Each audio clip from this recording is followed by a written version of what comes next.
और जतिन का रुख करते हैं दिल्ली से। इस वक्त जतिन हमारे साथ जुड़े हुए हैं। जतिन, क्या जानकारी मिल पा रही है और पुलिस किस एंगल से पूरे मामले की जांच कर रही है? किसी करीबी से, परिवार से, दोस्त से कोई बात हो पाई हो अभी आपकी?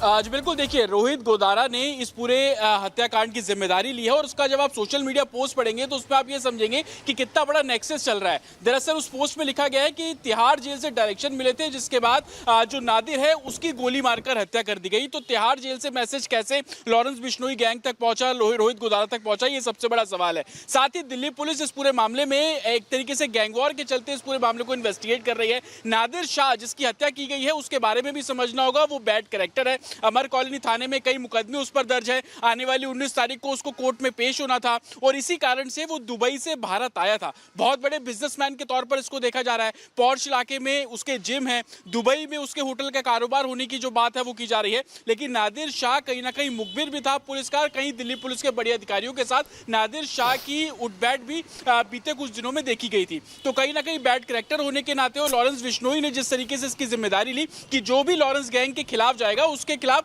वो इसी तरीके से कार्रवाई करेंगे। और वेट एंड वॉच अपने सोशल मीडिया पोस्ट पे लॉरेंस बिश्नोई और रोहित गोदारा गैंग ने ये पूरा जो मैसेज है वो सर्कुलेट करवाया है। हालांकि इसमें दिल्ली पुलिस के लॉ एंड ऑर्डर सिचुएशन पर भी कई सवाल खड़े होते हैं, क्योंकि ग्रेटर कैलाश का पार्ट 1 दिल्ली के पॉर्श इलाकों में से एक है। वहां पर रात को तकरीबन 10:50 पर ताबड़तोड़ फायरिंग की जाती है। राजधानी दिल्ली का ये पॉर्श इलाका है जो गोलियों की गूंज से एकदम हड़कंप मच गया है। और इस हत्याकांड के पीछे आखिर कौन है, इसको लेकर जांच के बाद ही साफ हो पाएगा। फिलहाल के लिए बहुत शुक्रिया जतिन आपका।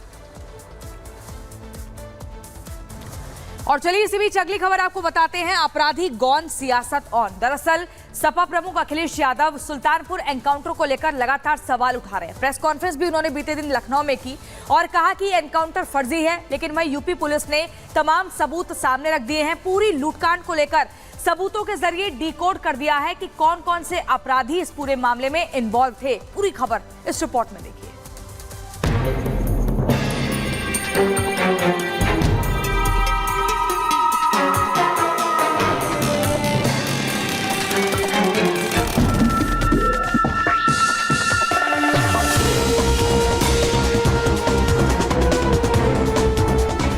मंगेश यादव एनकाउंटर को लेकर अखिलेश यादव सियासी वार कर ही रहे थे। फर्जी एनकाउंटर करने का आरोप लगा ही रहे थे कि यूपी पुलिस ने एक एक सबूत पेश कर दूध का दूध, पानी का पानी कर दिया और अखिलेश के दावों की धज्जियां उड़ा दी। साफ कर दिया कि मंगेश यादव सुल्तानपुर में हुई लूट में शामिल था। दुकान में लगे सीसीटीवी में उसकी तस्वीरें कैद हुई हैं। हालांकि इसके बाद भी अखिलेश नहीं माने। पुलिस की सफाई के जवाब में प्रेस कॉन्फ्रेंस करते हुए पुलिस की कार्यप्रणाली पर ही सवाल खड़े कर दिए। कोई ऐसा व्यक्ति नहीं है जो न जानता हो कि भारतीय जनता पार्टी की सरकार में झूठे एनकाउंटर हो रहे हैं, हत्या की जा रही है। जो मंगेश यादव की हत्या हुई है, गांव से लेकर के आसपास के लोग जानते हैं कि पुलिस रात में आई थी, उठा ले गई। पुलिस उठा करके ले गई एसटीएफ। और सोचिए आप कैसी कहानी गढ़ी गई कि उसके पास नया बैग था, अमेरिकन टूरिस्ट बैग बताया गया। और जब बैग खोला गया तो उसमें भी कपड़े नए मिले, शोरूम से खरीदे हुए। अखिलेश यादव तो आरोप लगा ही रहे हैं, लेकिन अब आप सुनिए डीजीपी प्रशांत कुमार का बयान और फिर तय कीजिए कि अखिलेश के दावों में कितना दम है। वीडियो में दिखा दिया गया, उसमें हमने पॉइंट करके भी बता दिया कि कौन आदमी कौन सा अपराधी है।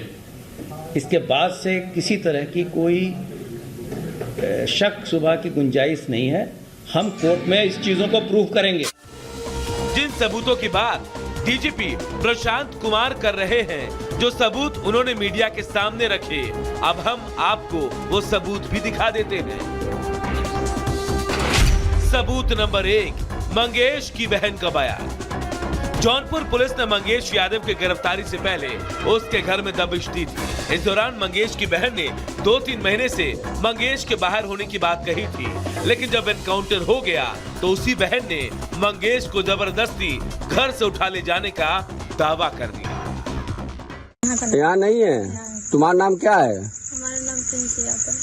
प्रिंस यादव। प्रिंस यादव क्या लगती हो मंगेश के? उनकी बहन। मंजेश कई बार जेल गए हैं? सर 2 बार। 2 बार? कहाँ से? सर जौनपुर से एक बार सुल्तानपुर से। अच्छा, वो खा के मार के हिंसा हो रहे हैं। कितने दिन से गए हैं बाहर?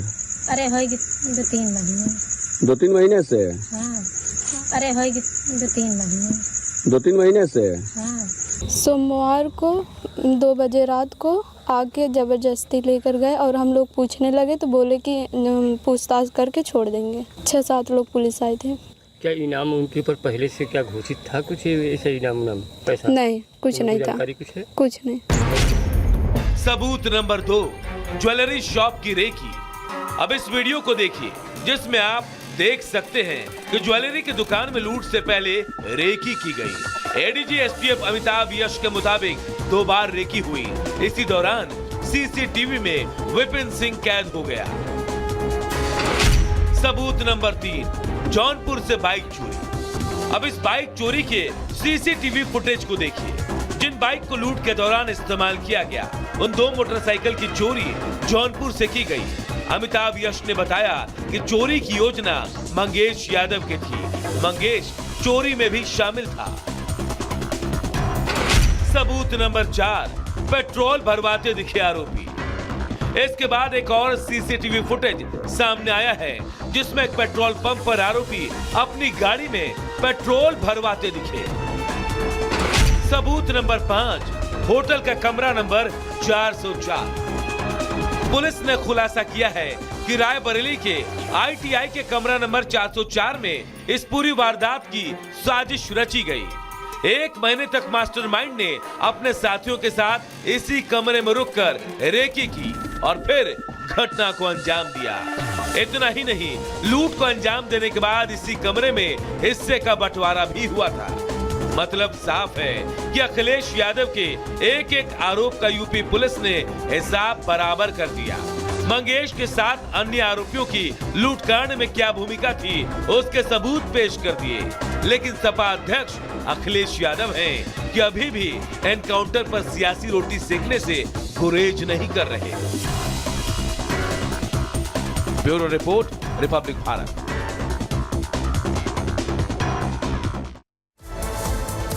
और इस पूरे मामले की साजिश कैसे रची गई, प्लानिंग कैसे की गई, कहां से की गई, कमरा नंबर 404 का रहस्य क्या है, ये आपको बता देते हैं। दरअसल रायबरेली में मास्टरमाइंड विपिन सिंह ने एक कमरा लिया था और कमरा नंबर 404 में सभी आरोपी किराए पर रह रहे थे, वहीं पर किराए पर ठहरे हुए थे। 1 महीने तक आरोपियों ने इसी कमरे में रेकी की थी कि किस तरह से पूरी वारदात को अंजाम देना है लूट की। उसके बाद स्थानीय लोगों के मुताबिक आरोपी ज्यादा किसी से आसपास बातचीत नहीं करते थे, आपस में ही व्यस्त रहते थे, एक दूसरे से ही बातचीत किया करते थे। आने जाने के लिए 4 व्हीलर का इस्तेमाल करते थे ये लोग। ये जानकारी आसपास के लोगों ने ही दी है पुलिस की छानबीन में। 28 अगस्त को डकैती को अंजाम दिया गया था और उसके बाद से ही पुलिस लगातार इन लोगों की तलाश कर रही थी कि आखिर वो कौन लोग हैं जिन्होंने लूट की वारदात को अंजाम दिया है। लूट की वारदात के बाद वापस ये लोग उसी कमरे में पहुंचे थे, कमरा नंबर 404, जहां पूरी प्लानिंग की गई थी इस पूरी घटना को, इस वारदात को अंजाम देने की। आरोपियों ने लूट के माल का वहीं उसी कमरे में बंटवारा भी किया था। जिस कमरे का जिक्र हम कर रहे हैं, कमरा नंबर 404, वहीं पर इन लोगों ने उस माल का, उन रुपयों का आपस में बांट भी की थी। और उसके बाद पुलिस ने छानबीन में पूरी स्थिति साफ कर दी और अब तो वीडियो भी पुलिस ने जारी कर दिया है लूट का।